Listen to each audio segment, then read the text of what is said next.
በሰባተኛው ጠቅላላ ምርጫ ላይ የነበረው የመራጮች ተሳትፎና ተነሳሽነት ለዲሞክራሲ ስርዓት ግንባታ ትልቅ ተስፋ ነው አለ የኢትዮጵያ ሴቶች ፌዴሬሽን። የፌዴሬሽኑ ዋና ዳይሬክተር ገነት ስዩም ፌዴሬሽኑ በነበረው የታዛቢነት ሚና በአብዛኞቹ የምርጫ ክልሎች ምርጫው በሰላማዊ ሁኔታ መጠናቀቁንና የህዝብ ተሳትፎ ከፍተኛ እንደነበረ ነው ያነሱት። የመራጮች ተሳትፎና ተነሳሽነት የሚደነቅ መሆኑን ገልጸው ይህም ለዲሞክራሲ ስርዓት ግንባታ ትልቅ ተስፋ መሆኑን የተናገሩት።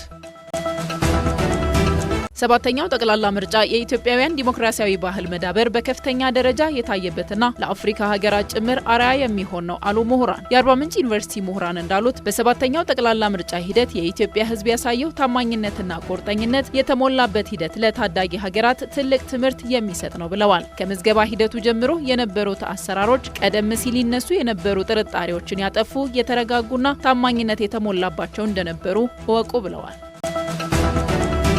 በኦሮሚያ፣ አማራ፣ ሶማሌና ደቡብ ኢትዮጵያ ክልሎች የኩፍኝ በሽታ መከላከያ ክትባት ከ418,000 በላይ ህጻናትን ለማድረስ ታቅዶ እየተሰጠ ነው። በኢትዮጵያ ህብረተሰብ ጤና ኢንስቲትዩት በክትባት የምንከላከላቸው በሽታዎች ቅኝት ምላሽ ሰጪ ባለሙያ ታደሰ ያለው በኦሮሚያ፣ አማራ፣ ሶማሌና ደቡብ ኢትዮጵያ ክልሎች ከዛሬ ጀምሮ እስከ ሰኔ 2 ቀን 2018 ዓ.ም ድረስ የሚቆይ የኩፍኝ በሽታ መከላከያ ክትባት መስጠት መጀመሩን ተናግረዋል። በሚሰጠው ክትባትም 418,569 ህጻናትን ለማድረስ ታቅዶ ወደ ስራ መገባቱን አንስተዋል።